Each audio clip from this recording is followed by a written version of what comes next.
Welcome to Things You Don't Know.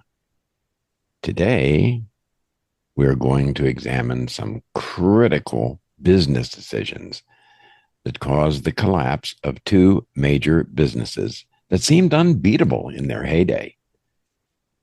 It is axiomatic that companies that expand and improve their product line to adjust to new tastes, technology, and new circumstances continue to thrive. If they don't, bad stuff happens. Good way to lose your money. So, companies often have periods of great success. And yet, paradoxically, that is when they sometimes make their greatest blunders. These life altering mistakes come from very short sighted thinking. Opportunities that appear easy to undertake should be addressed at that time. Partnerships that have ensured growth are scorned, and technological developments, which will in time become almost inevitable, are dismissed as impractical and unrealistic. Focusing on products and methodologies currently being used to the exclusion of products that may harvest even greater profits is a potentially tragic mistake for a company. You're absolutely right, Dr. Weaver.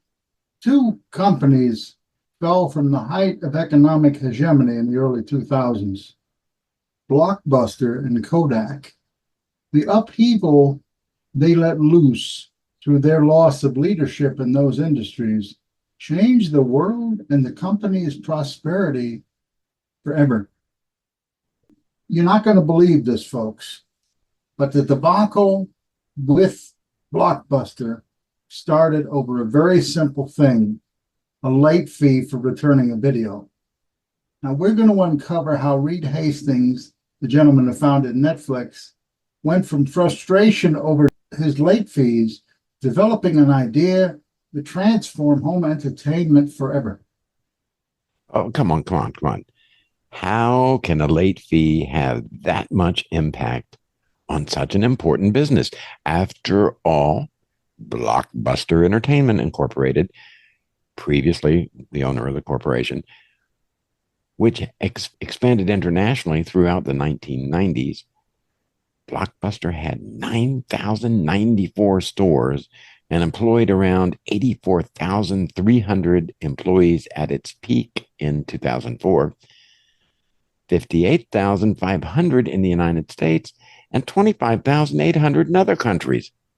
It's amazing that a company worth over $5 billion with nearly $6 billion in net income could disappear. Now, their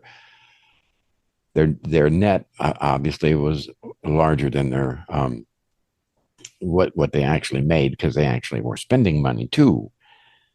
So what are you talking about here, Dr. Deneen? Can you set the stage a little bit? Dr. Weaver, I didn't believe it myself when I first heard about it, but I'm not kidding. Reed Hastings was a man frustrated by a $40 late fee at Blockbuster.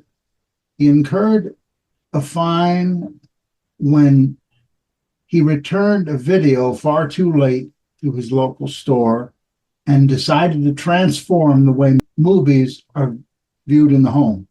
Ladies and gentlemen, you may not believe me, but to use a term we use very often, it's such butterfly effects, such small things that move the world and help it to make its dramatic changes sometimes. American City Business Journal relates this bizarre but very true story. As you say, beginning in the 1980s and going on for at least 20, 25 years, this company was highly profitable. I remember when there almost seemed to be a Blockbuster on every block. And their stores turned to community gathering points in my neighborhood, in my youth. Going to rent movies, whether from Blockbuster or the other major chain that had some more specialized stuff in the next town over, was a big part of my socialization. as a teen and young adult. When I needed a copy of a Nazi propaganda film for a term paper, that's where I found it. One of my high school friends, so help me, had his graduation party in the local Easy Video in Colonia, the next door down the block. I would go there all the time, and I'd come out with everything from cartoons to political films. And when you combine that with all the candy I could eat and soda I could drink, it made many a weekend entertaining. How did this community institution become irrelevant? As I said, Reed Hastings returned a copy of his movie. It was Apollo 13, good film, by the way. His local Blockbuster about 3 weeks late and was hit with a $40 late fee. He was very irritated and embarrassed by this fee. Like any other entrepreneur, he was always thinking 7 steps ahead, especially since he knew there had to be a better way. What if, he thought, it was a movie rental service that didn't rely on return dates or late fees? As a natural entrepreneur, Hastings began to wonder if he could solve this pain point and make the movie renting process simpler and more user-friendly. You know, Hastings teamed up with Mark Randolph, and together they brainstormed a new rental model. The idea? Well, pretty simple. Rent movies by mail with no late fees and a simple subscription. There was some initial hesitation from some people to subscribe to this, but they got around that. DVDs were new at the time that this was happening. They were lighter and they were cheaper to ship than VHS tapes. And the quality of the film was actually better, too. Hastings and Randolph saw this as an opportunity to differentiate their company from the existing rental stores like Blockbuster. They launched Netflix in 1998 as a DVD rental service with just a few hundred titles and a $4 per rental fee. Subscribers could rent DVDs online and have them delivered to their door by mail. And as long as we have the post office, that was a good thing, huh? During the 2000s, the theatrical model was in vogue for home entertainment. Video stores had everything from cartoons to horror, complete with every kind of popcorn and candy one could desire, as Dr. Deneen pointed out. People treasured the rental experience. Netflix decided to gamble on 3 things. First, the convenience of home delivery. As I say, as long as we still have the post office, that would still hold true. A more personalized home experience, and the popularity of DVDs and Blu-ray rather than the bulkier VHS format. If you want an interesting podcast, my friends, listen to our podcast on popcorn. That just came into my head since we mentioned it. The big turning point for Netflix came when they decided to eliminate rental fees altogether, allowing their customers to pay a flat monthly rate with no due dates. This model became the core part of their success and made them stand out even more. Subscription model was revolutionary, but it wasn't easy.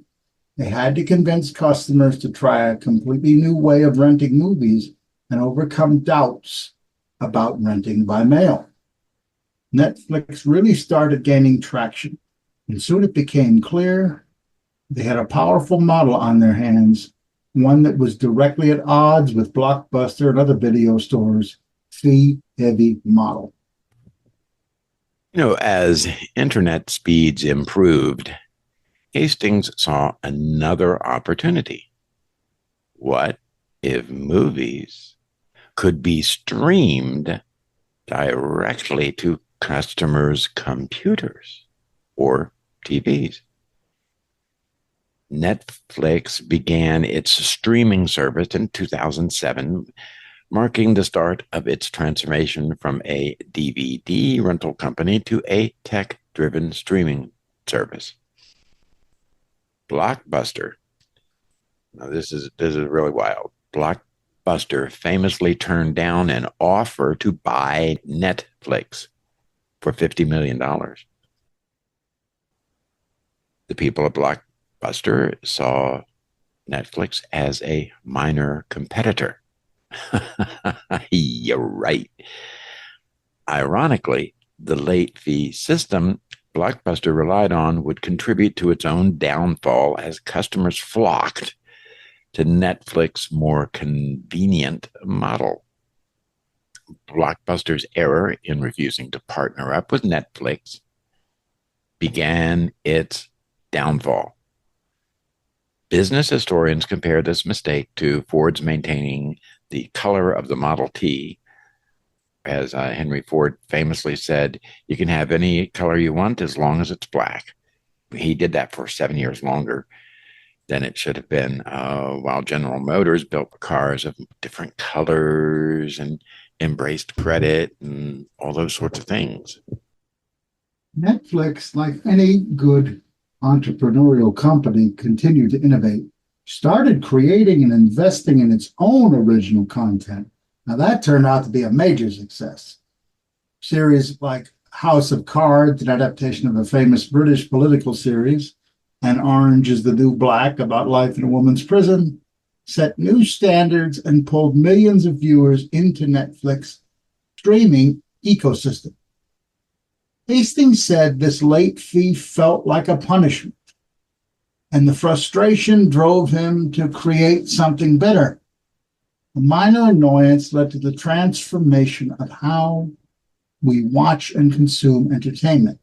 Today, Netflix's success is a reminder that small frustrations can lead to huge and profitable ideas if channeled correctly.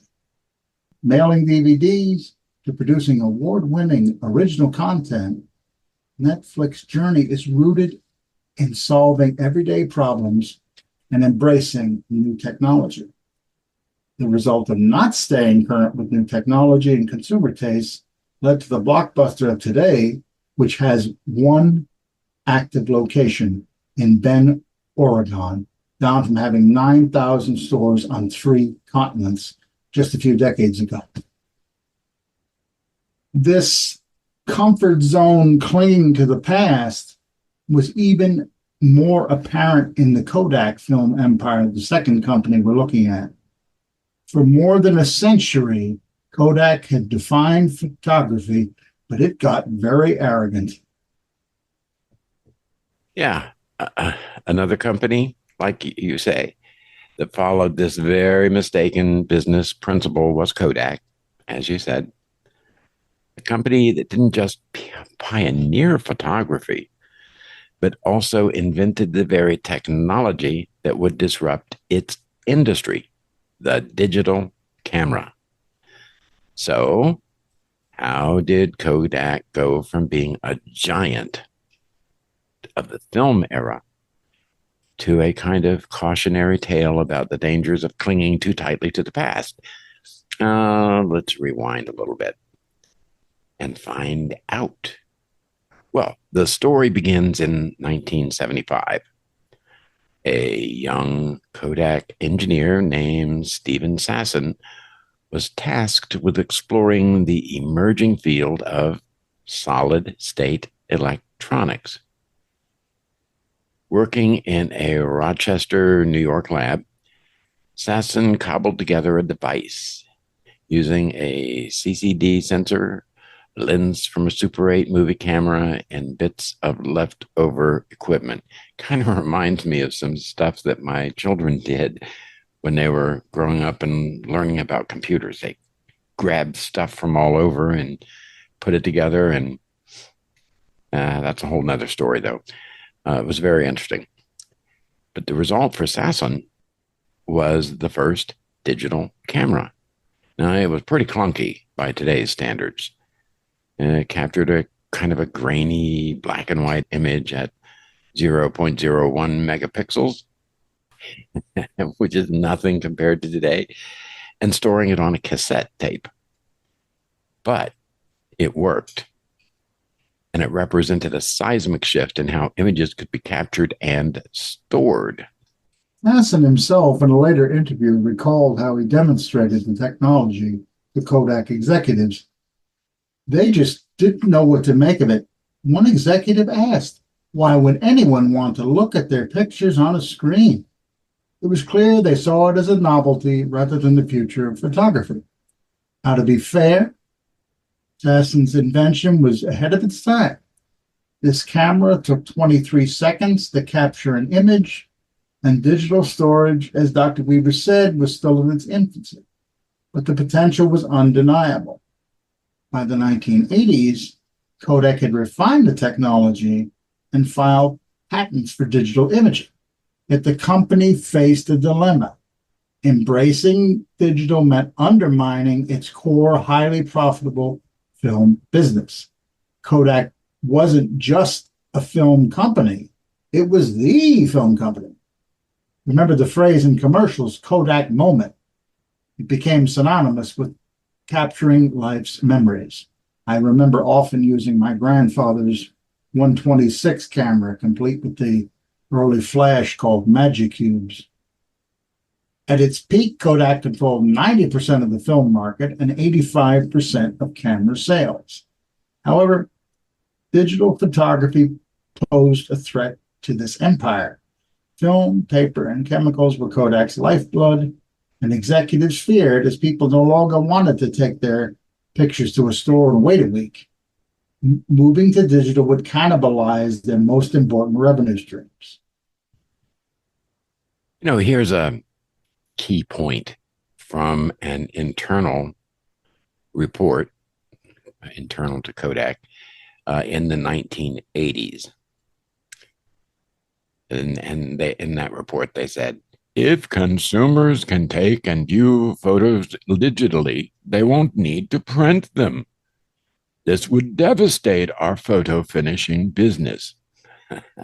Okay, so rather than embrace the disruption, Kodak chose to try and delay it. They invested in digital technologies quietly, but doubled down on film, believing it would remain dominant for decades. Kodak's hesitation opened the door for competitors. By the late 1990s, companies like Sony, Canon, and Nikon pushed digital cameras into the mainstream. Meanwhile, Kodak was stuck trying to protect its traditional business. In a bold move, Kodak finally entered the digital market in the early 2000s, even become a leader in digital camera sales for a brief period. But the strategy was flawed. They relied on selling cameras as standalone products, while others like HP and Apple and some other companies leveraged ecosystems that integrated digital photography into broader consumer experiences. And then came the final blow, the smartphone. When Apple introduced the iPhone in 2007, photography changed forever. Suddenly, people didn't need a dedicated camera. They had one right in their pocket. And those photos could be instantly shared online, bypassing Kodak's traditional strength in film and printing. By 2012, Kodak had filed for bankruptcy. A company that had once defined photography was now a sad shadow of its former self. Kodak's story is a kind of masterclass in the dangers of corporate inertia and the reluctance to embrace change. This is not just how companies lose their monies, but how individuals can also follow that folly and lose out on opportunities for themselves. So this company that had all the pieces to lead the digital revolution cutting edge technology, talented engineers, global brand recognition, failed to act decisively. So here's a takeaway for anyone in business and anyone who does anything financial. Disruption isn't always just a threat. It's an opportunity. Embracing change, even when uncomfortable, is the key to staying relevant. So you might wonder, is there any hope for Kodak? Surprisingly, yes. In recent years, Kodak has pivoted towards new industries, including digital printing, pharmaceuticals, and blockchain technology, which is a way of shipping funds around. While they'll likely never dominate photography again, the company's ability to reinvent itself shows that it's never too late to achieve. This has been a very vital story to tell, friends. I know as a historian and an English professor lately, in a sense, this is my story. I have struggled sometimes with the need for changes, but in my core, I've understood the value of them, even though it hasn't always been pleasant. But there are many wonderful things coming up. We have some wonderful stories on our sister podcast, History Twists. For things you don't know, I'm going to cover some of the great leaders of the disability movement that I knew personally, including my dear friend and mentor, Dr. Andrew Kramer, one of the pioneers in the physical therapy movement, and Dr. Brooke Ellison, a pioneer of stem cell research who led an amazing life despite a severe exceptionality and a great deal of struggle with the support of loving friends and family. And these are fascinating stories, friends, among many other things we're going to be working on. But until then, remember, the future waits for no one, so don't let it pass you by. Absolutely. And I just wanted to add maybe a little information about some history twists coming up. Doing one on what would have happened differently if Lincoln had not won the 1860 election. Also looking at and taking a kind of a new way of looking at history twist, presenting two divergent, wildly separate kinds of possibilities. This is concerning Vietnam. In one of them,